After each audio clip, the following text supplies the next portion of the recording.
Buenas noches, les quiero dar la bienvenida y el agradecimiento a Jesús Lacan, a Gustavo Marinelli, a Alejandra, que nos permiten tener este espacio de encuentro presencial con psicoanalistas, autores de libros.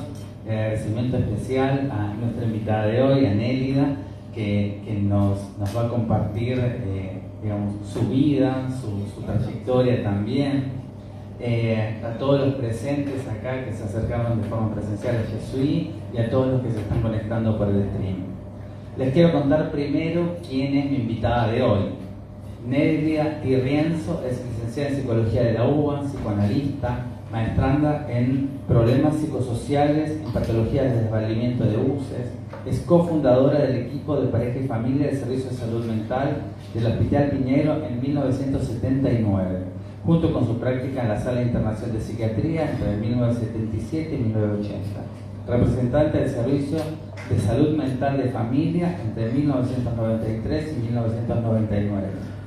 Vicepresidenta y terapeuta de la Fundación Fundalip para la atención de trastornos alimentarios entre 1995 y 2007. Es miembro titular de la Asociación Argentina de Psicología y Psicoterapia de Grupo, AAPPG, secretaria de la científica de la Comisión Directiva en dos periodos, 2009-2011 y 2021 y 2023, y presidenta por 3 periodos consecutivos, entre 2015 y 2021. Docente de diferentes posgrados universitarios, supervisora clínica en hospitales y centros de salud de la ciudad autónoma de Buenos Aires y de la provincia de Buenos Aires.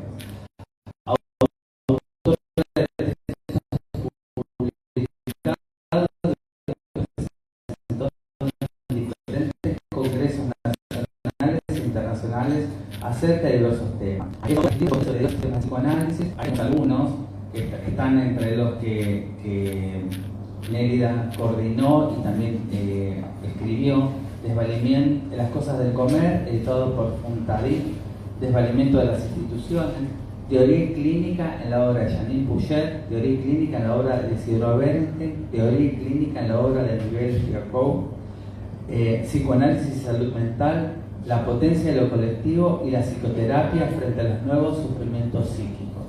Realmente un currículum impresionante, Nélida. No era necesario. Y quiero contarles a todos que recorté porque era más largo y más intenso todavía. Pero para dar una pincelada de la gran psicoanalista que tenemos acá, de todo su paso, su trayectoria, ubica bastante bien. Yo te quiero empezar a preguntar primero a vos sobre la lectura en tu infancia. ¿Cómo era la lectura en tu infancia, en tu adolescencia? ¿Te leían, por ejemplo? Quiero que me cuentes, empecemos por esa parte. Bueno, si te parece. Bueno, buenas noches a todos. Gracias, Diego, por la invitación ante todo. Y gracias por estar en este lugar hermoso, y los felicito por estar. Mira, me sorprendiste con la pregunta. No me acuerdo si me leía. Sí me acuerdo lo que curioseaba de los libros que había, sobre todo en la biblioteca de mi abuelo.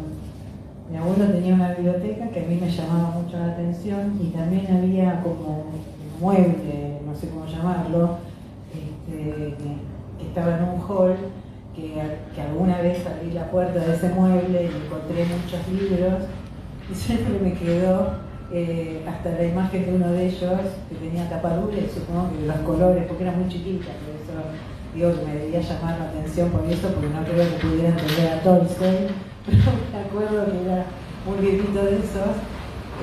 Y mi abuelo tenía en su habitación, que vivía con nosotros, una biblioteca, y a mí me daba mucha curiosidad eso. A veces me dejaban agarrar alguna, después me decían no, pero no. ¿Qué edad tenías cuando descubriste la biblioteca de tu abuelo? Y mirá, debía tener, y era muy chiquita, debía tener 4 o 5, porque después él falleció, y esa habitación después la ocupó un tío. Pero vos esa biblioteca ya leías desde tan chiquita. No era que sabía lo que estaba leyendo, porque lo de esto que le dio Tolstoy me di cuenta después que cuando cuando ya podía leer, que ese librito era. Me acuerdo que tenía incluso uno que me llamaba la atención, que le preguntaba a mi mamá por qué era que tenía ese libro, que era el papá de mi mamá, que era sobre algo así como el médico en casa, ¿no? Tenía un libro gordo, muy, muy grande, para mí era gigantesco, que tenía como cosas de medicina. Mi abuelo era italiano, había venido grande a la Argentina y era un autodidacta, había aprendido el idioma y hablaba bien el español y leía en español. Así que sí, fue por ese lado. No recuerdo, ¿sabes que no recuerdo? Me debían leer, comprar cosas, comprar libros, sí, más grande me acuerdo. O me acuerdo de mi papá comprando, me compró la colección que yo amaba del Centro Editor, del Siglo Mundo, sí, que me parecía fascinante. Esas cosas sí, y también unas enciclopedias de Pasacalco. ¿Qué libro te acordás o qué historia te acordás de esa época que hayas leído vos en tu infancia? Mira, ¿Qué te viene a la memoria? Un libro, un cuento. Un cuento, El Principito. Después algo más popular que me surge así rápido, que me fascinaba, que era Mafalda. Mafalda me enloquecía, más chiquita por ahí, la pequeña Lulú.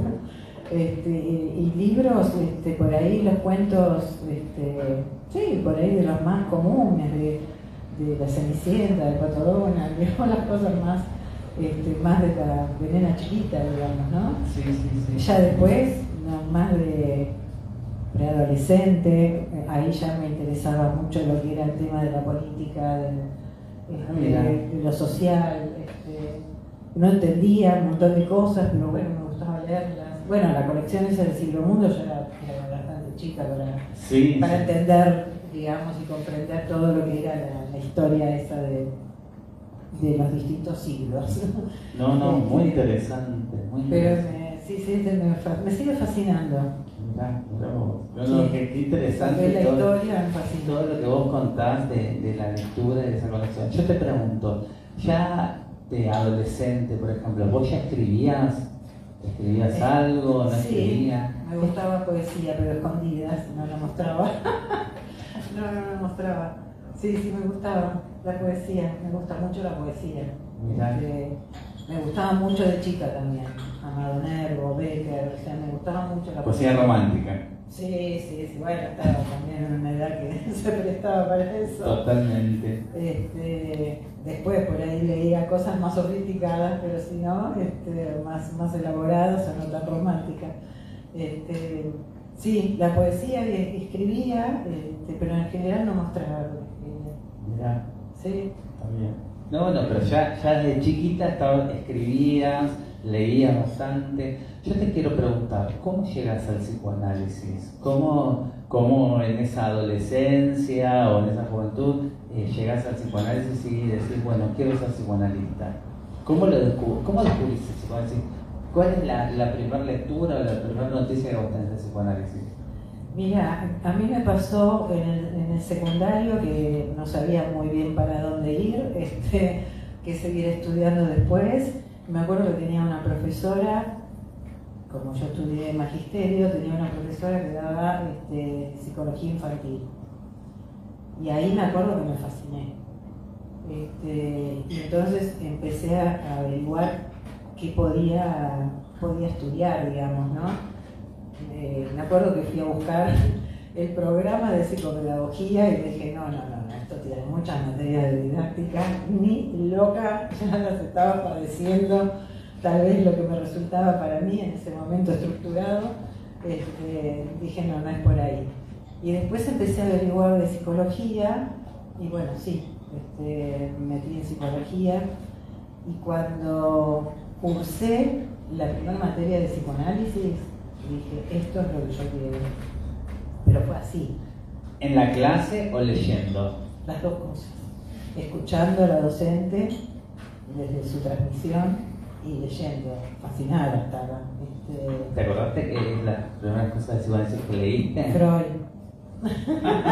Así, de Así, lleno. sí, sin tener los libros de Freud todavía porque no los podía comprar. Claro. Pero sí, Freud, con fotocopias. ¿Te acordás qué texto? Creo que las conferencias eran algo que me había también deslumbrado y me fascinaron mucho los textos de Freud, el malestar en la cultura, y eso, los de por qué la guerra y todo eso. Los textos sociales. Los textos Volvías sociales. a la lectura de la adolescencia. Sí.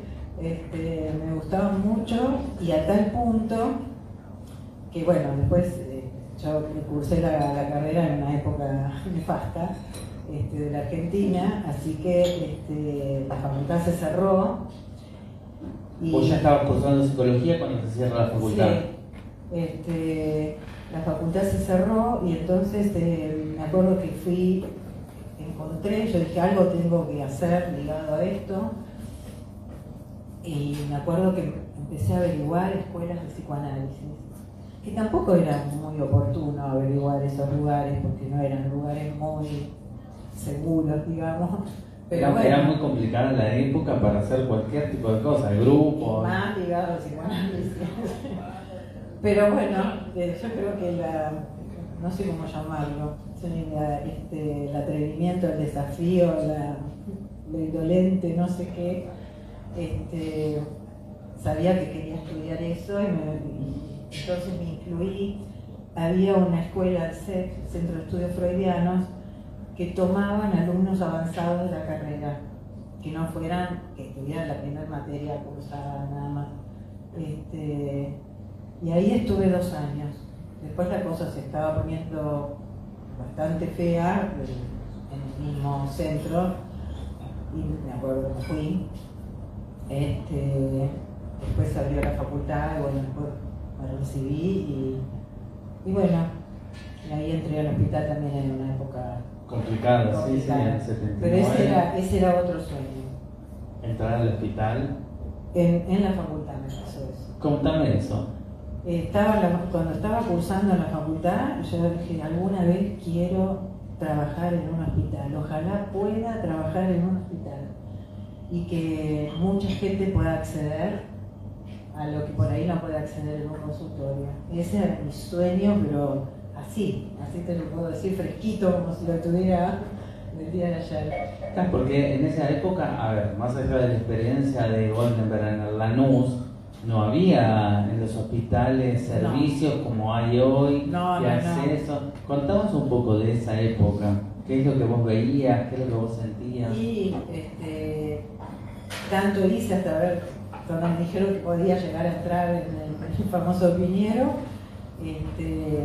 me presenté con el jefe de servicio y como yo era una pichona, digamos, realmente era muy joven en ese momento, alguna vez fui joven, me acuerdo que le dije, bueno, yo quiero trabajar, bueno, está bien, le digo, bueno, si puede ser, no había muchos equipos armados ahí, había sala de internación, y además de hombres y de mujeres, había una psicopedagoga y había un equipo de adultos. Entonces yo le dije, bueno, yo quiero entrar al equipo de adultos. Dije, como yo me analizo, ya había empezado a analizarme, como no tenía grandes poder adquisitivo, digamos, para poder analizarme, me analicé en el centro Raquel. Mira vos, el centro Raquel es el centro de orientación de APA. Claro, ahí empecé. Yo dije, bueno, empiezo por adultos, seguro que eso va a ser mucho más fácil para mí. Y me dijo, o entras a la sala de internación o no podés entrar al hospital. Ah, directamente. Esa fue la presentación, así muy amable. Así que le dije, entro a la sala de internación, pero me moría de miedo y de no saber. Me acuerdo que el psiquiatra que me recibió me mostró, porque le dijo, andá, fulano, mostrale la sala como es. Y la sala era una especie de páramo, digamos, donde él, que tampoco era un psiquiatrón clásico, digamos, por decirlo de alguna manera, me dijo, bueno, ¿ves? acá leemos el diario y jugamos al ping-pong con las pacientes. Ajá. Bueno, así que fíjate a ver qué es lo que haces. Te van a designar tantas camas de hombres y de mujeres y cada vez que se desocupe una ya sabes que tenés ese paciente. Así que teníamos informes que dábamos de la sala, pero no teníamos supervisión ni nada, todo afuera. Todo afuera.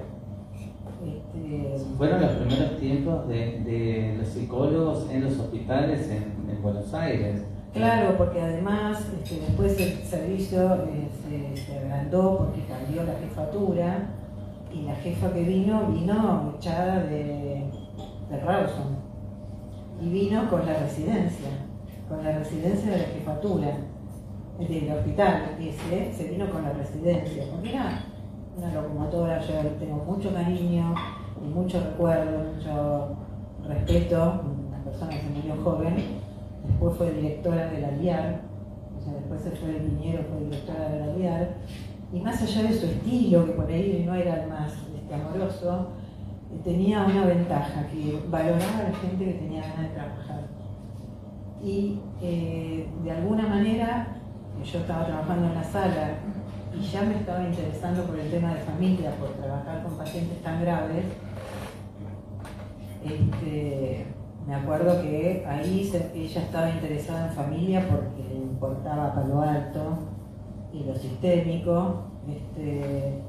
Entonces había un grupito que queríamos armar un equipo y ahí nos empezamos a reunir y estábamos en una mezcla entre psicoanalistas, o bien se consideraba psicoanalista porque yo no pensaba abandonar ese estudio de ninguna manera, sistémicos, así que era una verdadera ensalada, pero no me importó. Ahí en el hospital, en ese momento, cuando comienza. Y ella fue, bueno, en ese sentido fue pionera. ¿Quién?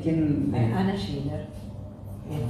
Fue pionera porque iba a la televisión, hablaba de las mujeres golpeadas, atendíamos después lo que eran los temas de violencia sin conocer cómo abordarlo. Sí, a ver, ustedes en el hospital les caían la problemática y tenían que resolverla. Sí, claro. Y la problemática. Y ahí empezaba a haber supervisiones, o sea, ella movió mucho esas cosas, por ahí uno podía no gustarle, o intentar probar, escuchar, empezar a ir a los congresos.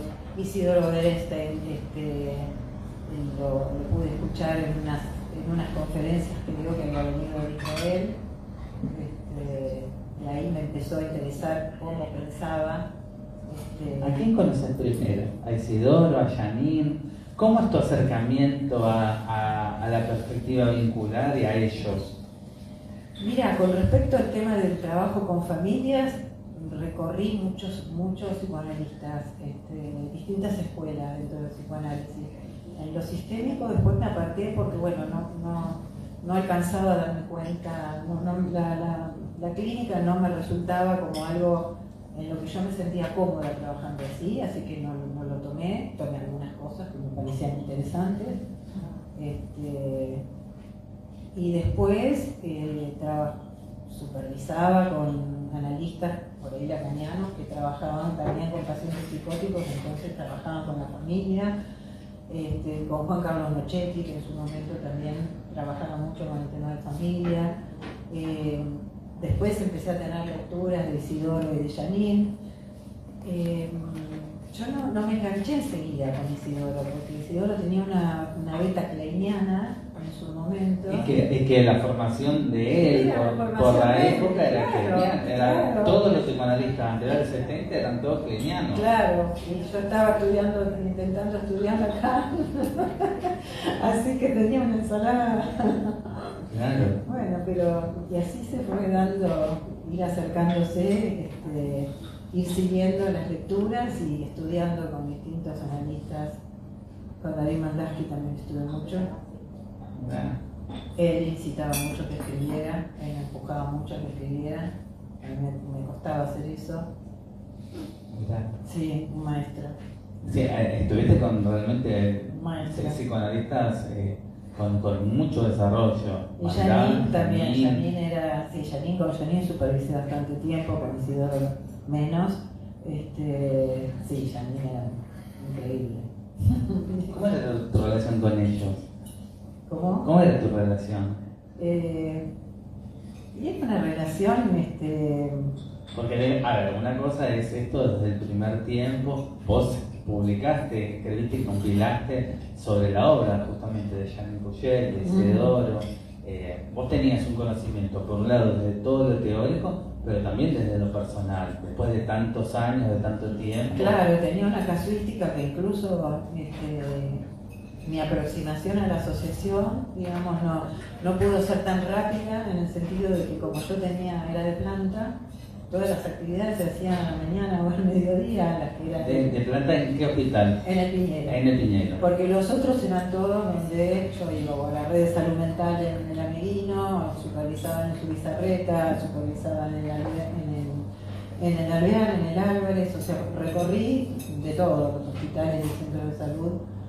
Amo el mundo público, lo sigo amando y sigo estando, supervisando o dando clases a los presidentes, me fascina, me apasiona porque se aprende un montón de ellos, sus experiencias, ¿no?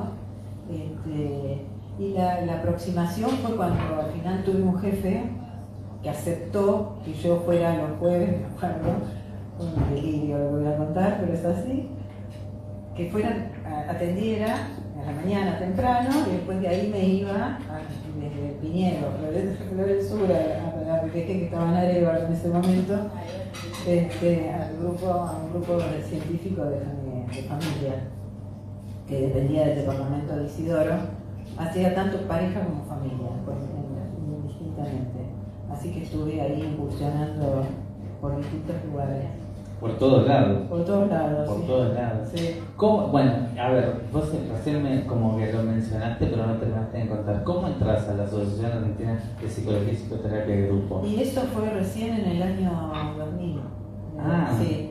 Después de haber recorrido por todos lados, claro. Y vos ya estabas supervisando con ellos. Sí, claro, y además, ya te digo, estaba también haciendo formación con otros analistas que no eran exactamente de la asociación, pero ahí pude lograr que un jefe hiciera este arreglo donde yo compensaba después en la semana, pero con los anteriores no lo había podido hacer, y entonces ahí ingresé. Pero sí tenía contacto a través de la participación en los congresos. Cada congreso que ellos organizaban, yo creo que desde el primero más o menos, asistía y presentaba trabajos, o muchos los invité a venir a supervisar al hospital, a Lina Guiar, a quien amo profundamente, a Esther Parnás, que después se fue de la asociación, Rubén Di Marco, Alejandra McIntosh, bueno, Clara Stein, gran amiga, que también supervisó bastante tiempo en el hospital. ¿Quién más? Me acuerdo, Elena Berfle. A todos ellos los invité a ser supervisores y además dábamos mucha casuística que teníamos en una época donde por ahí no había tanta casuística de familia, de la consulta de familia. Sí.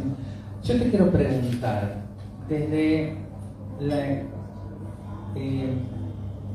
¿cuál es el aporte que vos sentís como nodal que es la perspectiva vincular al psicoanálisis tradicional? El atravesamiento de lo social, y el tomar en cuenta lo social y no considerarlo como el ámbito de la sociología. Eso fue para mí lo que me decidió a seguir por ahí. Es porque es más allá de la familia. Porque es más allá. Porque no solamente con Contanos un poco más, desarrolla esto del psicoanálisis vincular. Claro, que esto no ocuparse solo de lo intrapsíquico, y tomar en cuenta, digamos, lo transsubjetivo, lo intersubjetivo, para mí tuvo un valor determinante para orientarme. Y el atravesamiento de lo social y la inclusión de distintas disciplinas, de la filosofía, de la antropología, de la sociología. Sí, eso me orientó, me orienta y es lo que amo. Es lo que vos definirías como la perspectiva vincular. Sí, lo definiría por ahí, por esto que implica la lectura más macro, ¿no? Y poder pensar la subjetividad en sus transformaciones, porque además en el hospital, que era una de las cosas que nos pasaban, que cada década nos fuimos marcando las diferencias sociales y la clínica era otra. A ver, contame un poco sobre eso. Y claro, porque desde la precariedad laboral, que no es nueva, pero en la década del 90, de repente la gente que se quedaba sin su prepaga venían al hospital. Venían al hospital con sus autazos y su super ropa que nosotros no teníamos, digamos, muertos de vergüenza porque tenían que venir al hospital. Víctimas de la época del proceso venían al hospital porque no querían ir al Churruca, muchos, porque no querían que supieran cosas de ellos.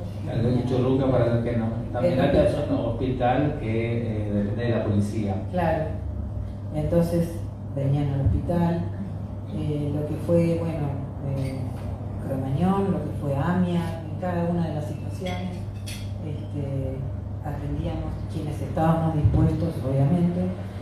En general el jefe preguntaba quién quería atender determinado tipo de situaciones y íbamos viendo los cambios sociales cada vez más y bueno, interesados por la subjetividad contemporánea, yo creo que bueno, eso tiene mucho que ver con las perspectivas vinculares, ¿no?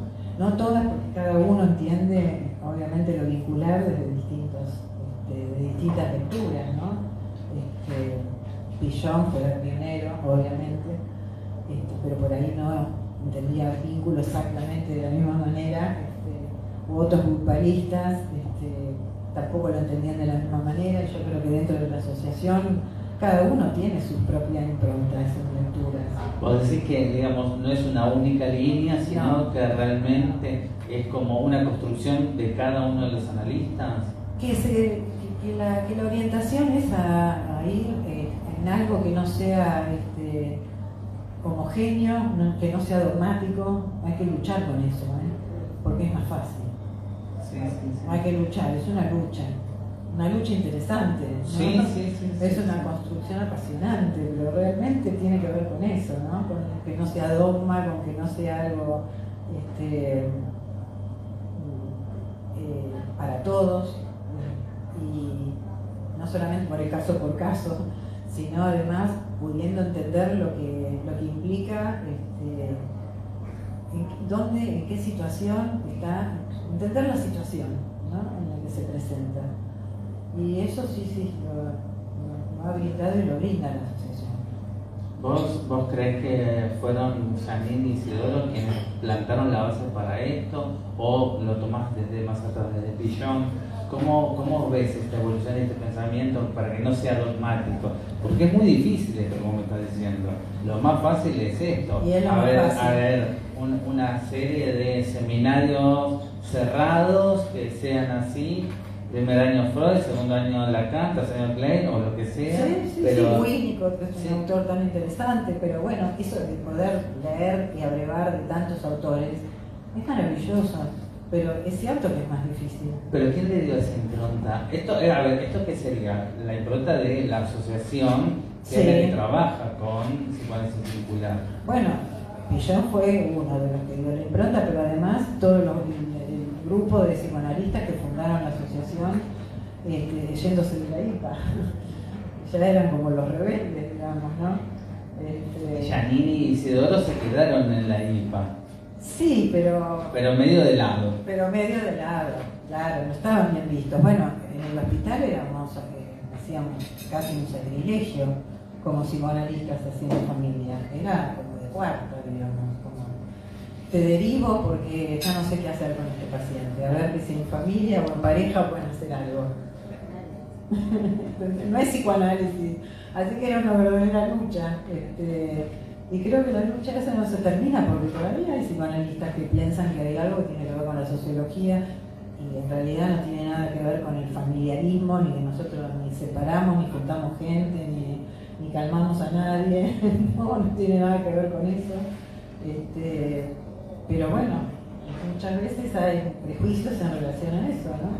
Yo te quiero preguntar por un concepto que se hablaba también en un momento como de que el psicoanálisis vincular era algo como que más allá del psicoanálisis de cada uno de los miembros, sino que había un tercero que era el que sería como la pareja. Yo te quiero preguntar sobre eso, porque eso es lo que yo escuché durante mucho tiempo sobre el psicoanálisis vincular, no lo que vos me estás contando ahora, que es el psicoanálisis vincular. ¿Es así? ¿No es así? ¿Hay algunos autores que toman esto o no? ¿Cómo sería lo del tercero? Claro, que a ver, nosotros dos somos una pareja. Yo tengo un psiquismo, vos tenés un psiquismo, y nosotros como pareja tenemos un tercer psiquismo, que es distinto. No hablamos de un psiquismo vincular, ¿eh? Ah, bueno, es lo que en algunos momentos... Ni un inconsciente vincular tampoco. Bueno, a mí me habían hablado justamente Claro. de un psiquismo o de un inconsciente vincular en cuanto a lo que era la perspectiva vincular. Claro, por lo menos te digo esto, además de distintos autores, porque obviamente en la asociación no han sido solamente Janine y Isidoro, ¿no? No, hay un montón. Hay un montón. Miguel Spivakov, que por ahí vi que había un librito de él que trajiste, distintos, la verdad que distintos analistas produciendo mucha teoría también, Sí. y revisitando mucho la teoría de Janine y de Isidoro y de Marco Bernal, que no hay que olvidarlo tampoco, que fue fundamental también para la asociación y todo lo que tiene que ver con grupos.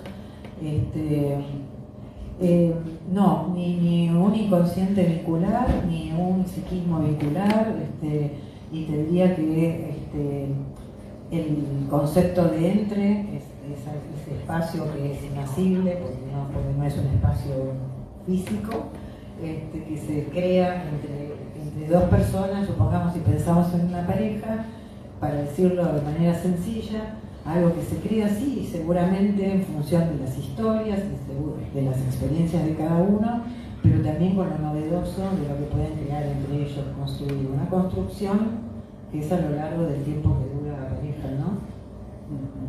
Que no termina nunca. Claro. Y que se va cambiando como todas las personas, Claro. y como todas las parejas. Sí, claro. Sí. Y tampoco hay una transferencia que uno puede decir que sea una transferencia vincular de todo el conjunto. No hay masa. No hay masa. Es radial, ¿no? Algunos hacen más transferencias que otros. Uno puede tener 6, 7 personas adelante. En una familia, por ejemplo. En una familia. Y seguramente las transferencias se juegan de manera diferente con cada uno, y uno llega en las intervenciones no de la misma manera a todos, porque la singularidad no se pierde. Esa es la idea. Bueno, eso es muy importante que vos lo cuentes, justamente para las personas como yo, que no sabía directamente esto, cómo se juega la transferencia, cómo se juega el encuadre, las sesiones. Claro, sí. Cómo se juega el encuadre, que por ahí uno podría decir que es el más fijo, digamos, porque digo digamos, en el sentido de que si estamos en un hospital, de repente puede ser caminar por el parque y no nos vamos a encontrar en el consultorio tal, seguramente, o en un rincón en una silla, puede ser caminando, depende de las circunstancias, depende del paciente, depende, ¿no? Ya digamos, hay como un montón de cosas fuera del psicoanálisis tradicional. En el sentido, el primero es ya que sea en un hospital, que no sea en un consultorio, que no mantenga, no sé, el diván o el cara a cara o lo que sea. Primero ya hay una diferencia muy grande, abismal en eso. Y después todo esto que vos contás de hacer una familia, una pareja, o en ese marco o en ese... Porque hay ahí igual, aunque estés en el parque, hay un analista dispuesto a escuchar, ¿no? Cuando uno está ahí dispuesto a escuchar, alojando lo que hay en la guardia de un hospital, aunque veas a un paciente por única vez, en una admisión que por ahí no lo volvés a ver porque lo derivaste, esa persona como entró, como vino, no se va igual. Pero claro, tiene que estar esta convicción, este deseo también, ¿no? Un juego. Y si uno hace una derivación y por ahí hace una derivación de acuerdo a esa consulta, que esa como una experiencia hermosa también, de dedicarnos a la misión, por ejemplo, 3 años seguidos psiquiatra y un psicoanalista, psicólogo, psicóloga. Por ahí era una consulta individual y se sugería una de pareja o al revés. Daba más para una consulta individual, o sea, tener la apertura. Sí, para cambiar el tipo de terapia, claro, que era lo que se necesitaba. Claro, pero sin perder eso, ¿no? Porque si no, esa siempre era la pregunta del millón, ¿viste? Primero me hiciste acordar una cosa, esta anécdota que yo conté del psiquiatrón, que cuando me mostró todo lo que era la sala, yo dije, ¿qué voy a hacer acá sin Iván? Claro, totalmente. Y a mí me gusta el psicoanálisis, y decía, ¿qué voy a hacer? Hasta que me di cuenta que en realidad hacía un montón de cosas que yo decía, ¿qué estaré haciendo? Porque además la pregunta de esas intervenciones que por ahí era inventar algo con respecto a una paciente que no hablaba.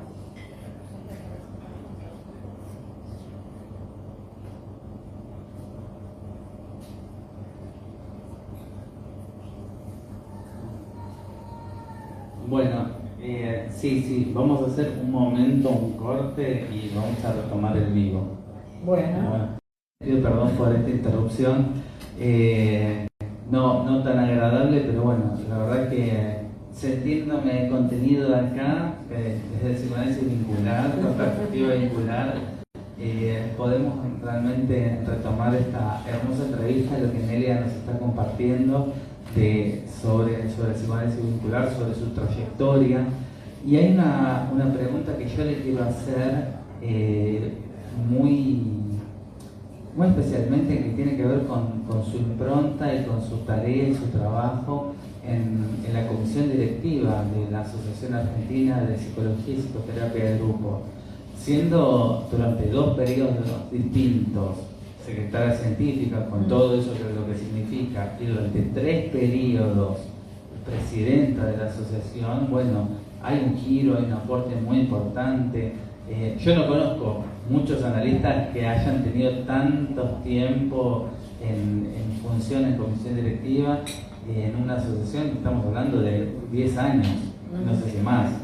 Entonces, bueno, quiero que me cuentes un poco vos sobre esa tarea, qué es lo que vos encontraste, qué es lo que vos quisiste transmitir en ese momento, o qué línea dijiste, bueno, quiero que la asociación vaya por acá.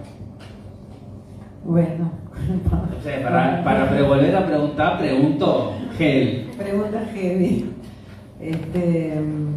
A ver, te diría que hubo un grupo que impulsó para que aceptara esta posibilidad de presentarme y presentarnos. Una de ellas fue Clara Sten, Graciela Beltrich y otras, no importa, Cristina, que por ahí estimulaban a que eso sucediera. Era un momento por ahí complejo, como en muchas instituciones psicoanalíticas, donde por ahí las comisiones directivas no son gestionar, no es tentador, porque implica mucho, hay que poner mucho. Acá tengo exponentes que formamos parte en comisiones directivas, porque la verdad que lo que tuve, equipazo, y se iban renovando, algunos salían, otros estuvieron siempre, ¿no? A lo largo de todos esos 6 años, equipazo. Entonces, la verdad que sin eso no hubiera podido ser, como tampoco podía ser sin todo el resto de la asociación, más allá de las dificultades institucionales y las cosas, que creo que el objetivo era tratar de hacer crecer. Era un objetivo que teníamos común en los equipos de comisión directiva, de hacer crecer a la asociación, de modificar algunas cosas que por ahí había que actualizar, como todo, así como se actualiza la teoría, se revisita, también hay que revisitar las gestiones y la manera de manejarse dentro de una institución. Por ahí yo tuve cuando estuve en la fundación de trastornos alimentarios, estuve en un cargo de gestión como vicepresidenta, los presidentes eran los dueños, y coordiné en el hospital, pero lo que pasa, muchos años, equipos, otros equipos, pero no es lo mismo que gestionar una institución, realmente no, y a nivel privado, donde se juegan otras cosas, desde ya, bueno, la fundación también era privada, pero era otra historia, así que coordinar y organizar es algo que me gusta. Me fui dando cuenta con los años de eso, ¿no? Y por otro lado, habiendo equipo es la única manera de lograrlo y realmente tuve muchísima suerte, no sé cómo decirlo. La suerte porque uno por ahí se elige y no se elige, vengan todos mis amigos a formar parte. Entonces, bueno, nos elegimos mutuamente. Es eso que si tiene que ver con la perspectiva vincular, es que si el encuentro se da o no se da, ¿no? Tiene que ver con el análisis individual, no importa de qué dispositivo el encuentro se da o no se da. Y no hay mucha explicación para eso, ¿no? Uno se elige y hay transferencia de trabajo. Si querés otro concepto de transferencia, yo creo en la transferencia de trabajo, ¿no? Cuando hay esa afinidad, la posibilidad del disenso y que eso sirva para el crecimiento, eso es maravilloso. Qué bueno. Yo te pregunto, porque encima vos estuviste en periodos pre-pandemia y post. Sí, ¿Cómo, pandemia, claro. Y pandemia también. Sí. ¿Cómo fue la gestión en esos momentos? Lo de la pandemia fue tremendo. Claro, pero por eso te digo, entonces, a ver, vos tenés tremendo y maravilloso. La situación de encarar y gestión en dos momentos completamente distintos. Sí, porque la sensación fue que, yo sí, alguna vez, varias veces lo he dicho, ¿no? En marzo se cerró todo, se cerró la asociación también, obviamente como se cerró todo, y eso fue en marzo y en abril arrancaban todos los posgrados que tiene la asociación. Y además habíamos perdido el contacto con todos porque no sabíamos ni cómo hacer el contacto. La asociación, los empleados administrativos no tenían, era lo que tenían en su casa, que por ahí no tenían una tecnología de avanzada, precisamente empezar a averiguar. El tema era que en eso consensuamos con el grupo, hay que mover esto, hay que activarlo, hay que ponerlo en marcha de alguna manera, nos tenemos que conectar. ¿Cómo hacer para conectarnos? Que no sabíamos, la verdad, ni lo que era el Zoom, ni cómo era el Zoom, ni de qué manera, cómo había que contratarlo, qué había que pagar, conectarse con los empleados, ver qué posibilidades tenían ellos. Bueno, fue un armado, yo creo que nos sirvió también para sostenernos y sostener los pacientes, obviamente los pacientes de cada uno, los pacientes de la asociación, del centro asistencial, o sea, era mover, y bueno, ahí empezamos a invitar a conferencias y a conferencias, como todos estaban en su casa, se podía invitar gente del exterior, eso facilitaba la virtualidad, tuvo esa ventaja. Así que nos dimos el gusto de invitar a cuanta persona interesante que nos ayudara a pensar y que pensáramos juntos, y la verdad que tuvo una riqueza porque, bueno, fue un impulso para la asociación, darse a conocer más allá de las fronteras, digamos, que sí, que había intercambio y nos conocían, pero no era lo mismo. ¿Vos sentís que hubo un crecimiento a partir o una exposición diferente a partir de la pandemia? Sí, yo creo que sí. Sí, creo que sí, más allá de los avatares de los que vive la Argentina, que bueno, venía con avatares ya. Bueno, yo creo que eso sirvió también para flexibilizar las fronteras, ¿no? Para que no queden cerradas. No, me parece buenísimo poder haber, no sé, redescubierto de alguna manera y tomar de todo el lío o todo lo malo que fue la pandemia, tomar esto bueno y... Porque había que convencer a los docentes también de que si estaban dispuestos a usar la virtualidad para dar las clases.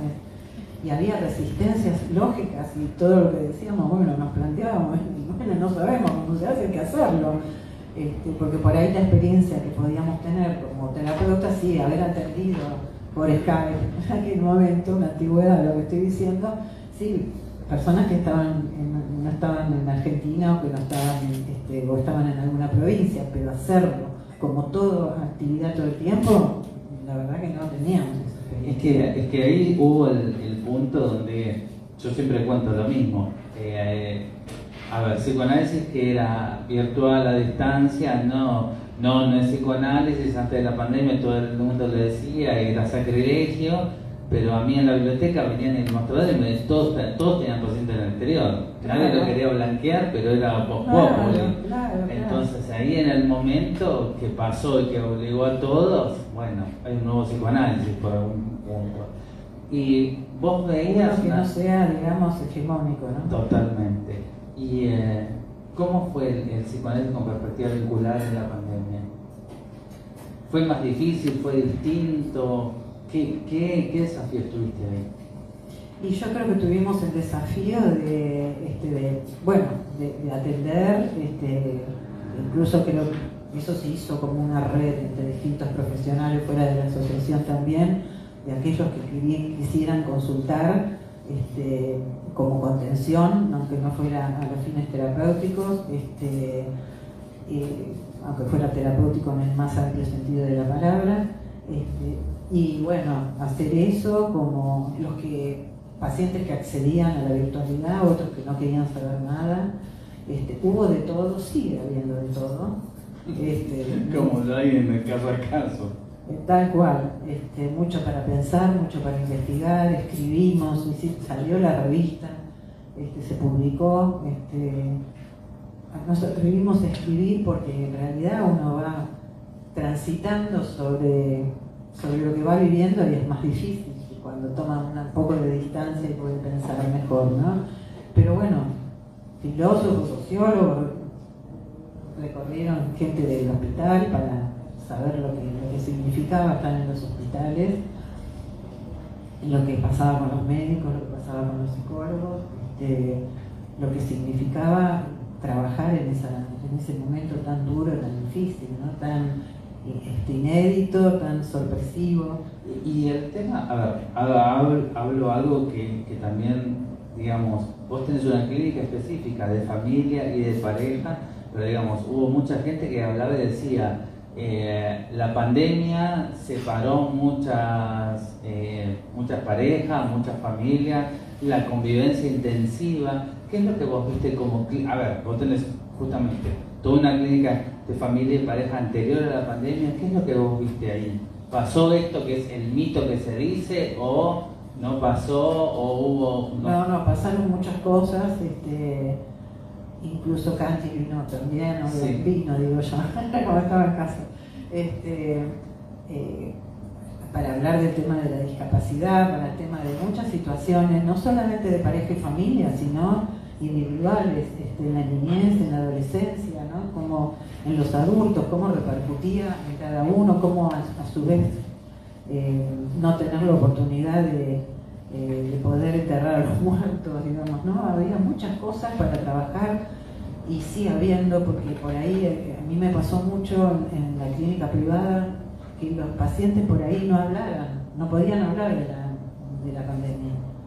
Era en como el yo momento, preguntaba, sí, y muchos traen ahora cosas de la nombran. La pandemia me pasó, ¿sabés qué me pasó tal cosa? 5 años después. Sí, mucho de eso, muchas depresiones, muchas situaciones, sí, por ahí de conflictivas familiares y de pareja, individuales. Los adolescentes la pasaron bastante mal, entonces era como muy difícil no poder salir y al mismo tiempo no querer salir y después encerrarse cuando ya se podía salir. Hubo muchas cosas, yo creo que hay mucho para investigar sobre eso todavía. Sí, que todavía no terminamos de ver las secuelas de lo que fue la pandemia. Eso realmente es así. Sí. Bueno, muy interesante. ¿Me querés compartir algo más de tu trabajo de la asociación o del psicoanálisis vincular antes de perspectiva vincular, antes de seguir con mis otras preguntas? Mira, Quizás que a ella no te haya preguntado y que quieras compartir. no, que por ahí creo que la perspectiva vincular tiene la posibilidad de lo institucional, también de comprender lo que es el trabajo con otros, no solamente lo de la clínica o lo de las escuelas, de los distintos ámbitos. Siempre nombramos los ámbitos judiciales, escolares, donde se realizan las prácticas, algo de lo vincular el juego, porque no somos, no podemos ser sin otros, no hay manera. Y por ahí decir que en el ámbito público y privado, que a veces se hace como una división, ¿no? Esta tendencia al binarismo que por ahí tenemos ya en la modernidad y todavía no lo perdimos, y que hay que luchar con eso. Una división que yo no la haría tan tajante, y yo creo que el psicoanálisis le brindó al ámbito público y el ámbito público al psicoanálisis, porque creo que lo pudo desacartonar en un sentido donde en contacto con la realidad, en contacto no solamente encerrado en un consultorio, la salida a la comunidad te permite leer, como ir a la calle, ¿no? Te permite leer la cultura, te permite leer la subjetividad. Lo que ¿no? pasa. Lo que pasa, tal cual. Sí, sí. Entonces creo que esa lectura también te permite otras lecturas, ¿no? No, muy importante y me parece que es un gran aporte. Como función social, ¿no? Sí. Sí, como función social y teniendo como las dos cosas, esta lectura de lo social y también la escucha analítica, que claro, es lo que para mí siempre rescato de este momento, de este lugar con los psicoanalistas, ¿sabes? La escucha analítica para determinado lugar o situación, así que bueno, me encanta que vos nos puedas compartir todo esto de la perspectiva vincular. Bueno, me alegro. Yo sigo con mis preguntas. Si no fueras psicoanalista, ¿qué otra profesión te gustaría ejercer? A mí me gustan muchas cosas, mirá, la sociología, la antropología, la danza. No sé si hubiera sido bailarina, ¿quién te dice? Escritora, en la literatura, letras. Bueno, dale, buenísimo. Bueno, sí. lo ponemos en literatura y escritura. Claro. ¿Y qué profesión no te gustaría tener? Y no podría. No sé, no podría ser contadora pública porque es un poco. Eso es tremendo. Esa es una fija igual, casi para todo. No podría. Es recurrente. Es recurrente, es una respuesta recurrente con los analistas. Sí, contadora o cosas con números es casi de las respuestas más recurrentes. Sin embargo, uno tiene que tener contacto con los números y los pero bueno. Yo seguro, mira. Yo seguro, pero digamos, una cosa es dedicarse 100% a eso y otra no. ¿Cuál es tu recuerdo más feliz de la infancia? O un recuerdo que, no sé si el más feliz, un recuerdo feliz de la infancia. Mi recuerdo feliz de la infancia. A ver. El primero que se te da, un momento. Se me viene, a ver, mi abuelo sacando, había un terreno al lado de mi casa, que era un terreno prestado por el dueño de la casa, donde había plantaciones, mi abuelo plantaba tomates, plantaba todo, cítricos y qué sé yo, y había un gallinero. Y él tenía una gallina que era la preferida de él, que era una gallina que lo llamábamos la negrita. Entonces, cuando esa gallina ponía huevos, él elegía especialmente esos para mí. Mirá. Y entonces me los traía y me decía, esto los puso la negrita. Y entonces me los preparaba para que los comiera. Ese fue el primero que se me ocurrió. Qué hermoso recuerdo, qué hermoso recuerdo. Muchas gracias. A vos. ¿Qué cosas te hacen reír, Melida? Me encanta el humor. Me gusta el humor político, me gusta el humor para trabajar. A veces soy de risa muy fácil, me puedo tentar. Fue un problema en la primaria, casi me echan de colegio por eso. porque tenía una compañera que hacía chistes ella no se reía, pero yo... Lo peor de todo es el que hace chistes. No se ríe, es el más gracioso de todos. Claro. Eso es tremendo. Bueno, imaginemos ahora que tenemos acá una máquina del tiempo. Ajá. La metemos a esta Nélida y la llevamos a que se encuentre con Nélida de 17 años. Ajá. Justo antes de terminar el secundario. ¿Qué Sí. consejo le daría esta Nélida a esa? Que se avive antes. Si se hubiera dado cuenta antes de algunas cosas. Me muero, qué inocente, qué inocente. Está buena la respuesta, está buena. Yo te pregunto, pensá en esto, si dentro de, vamos a ponerlo dentro de muchos años, ya se termina esta vida y en ese momento, antes de pasar para el otro lado, como dice, bueno, ¿cuál sería el legado que a vos te gustaría dejar? ¿Cómo te gustaría ser recordada? A ver, bueno, a los que haya podido sacar un poquito de sufrimiento, por el cariño, eso sobre todo, por el afecto. Y bueno, también podría ser por la risa, ¿no? Hermoso, perfecto. Yo te pregunto, ¿qué significa para vos ser psicoanalista?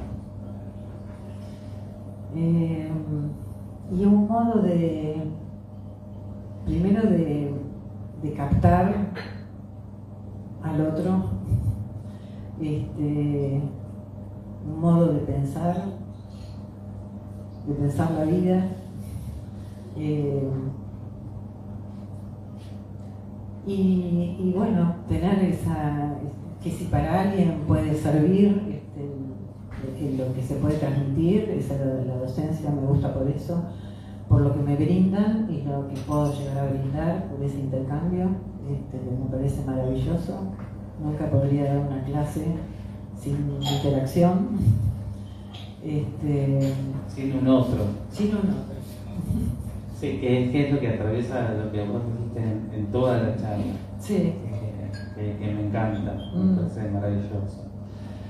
Bueno, ¿quisieras compartir algo más que yo no te haya preguntado, por ejemplo? No, ya me parece que hablé demasiado de mí. Y la entrevista es a vos. Bueno, está bien, pero... Bueno, este es el momento donde si hay alguien en el público que quiera hacer alguna pregunta, antes de abrir las preguntas al stream, si quieren, ahí pasamos el micrófono. Yo tengo preguntas. Hola, Nélida. Hola. Bueno, ante todo, muchas gracias por venir. Y te quería consultar en la virtualidad. ¿Qué opinabas vos justamente de la virtualidad en los tiempos de hoy? Si es para vos lo mismo atender, por ejemplo, una pareja en forma virtual o en forma presencial. Me imagino, me dispara que esa pareja en forma virtual se puede decir cosas que en forma presencial no lo haría, quizás. A ver, yo te diría que depende con quién se esté trabajando, ¿no? Con algunos no se nota esa diferencia. También es cierto que no es lo mismo si alguna vez hubo presencialidad y después hay virtualidad, sea por lo que sea, hay algo de eso que cambia. Hay situaciones que por ahí son muy severas y por ahí es más conveniente resulta más conveniente lo presencial.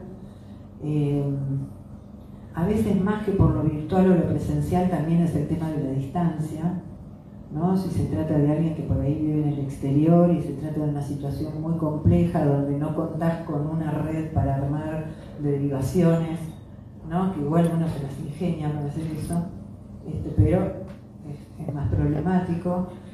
Es cierto que no es lo mismo, pero también es cierto que no se puede prescindir del cuerpo, aunque no sea lo mismo la vista plana que, ¿no?, tridimensional. te diría que la voz sale del cuerpo, y cuerpo hay, y sentires hay. No hay manera de zafar de eso, ¿no?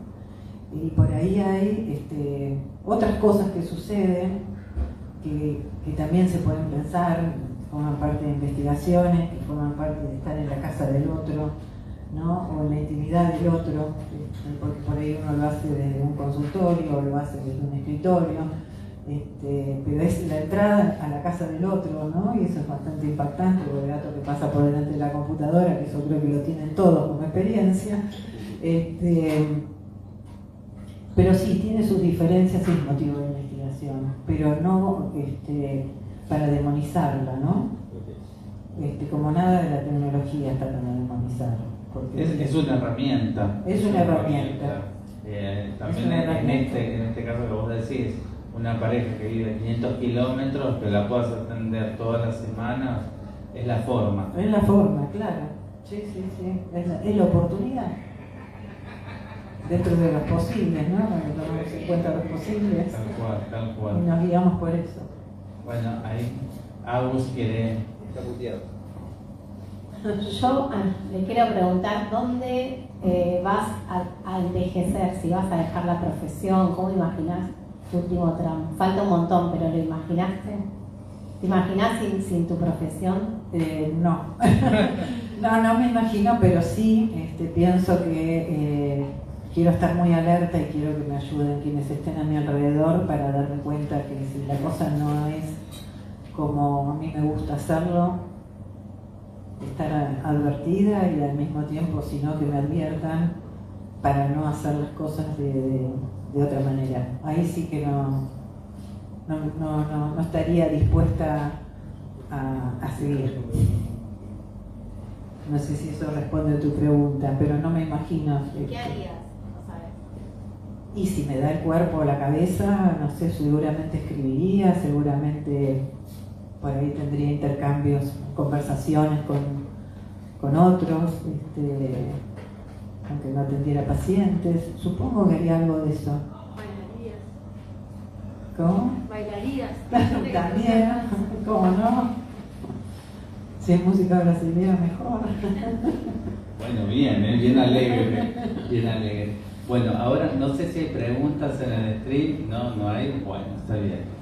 Entonces, por estas dificultades técnicas y todo, se hizo muy largo, tarde. Yo les agradezco a todos sí, la forma presencial. A este lugar también que deben estar deseando que no, la verdad que bueno, Cecilia acá que siempre es hermoso. No, que hay mucha gente conectada de todas formas en el stream.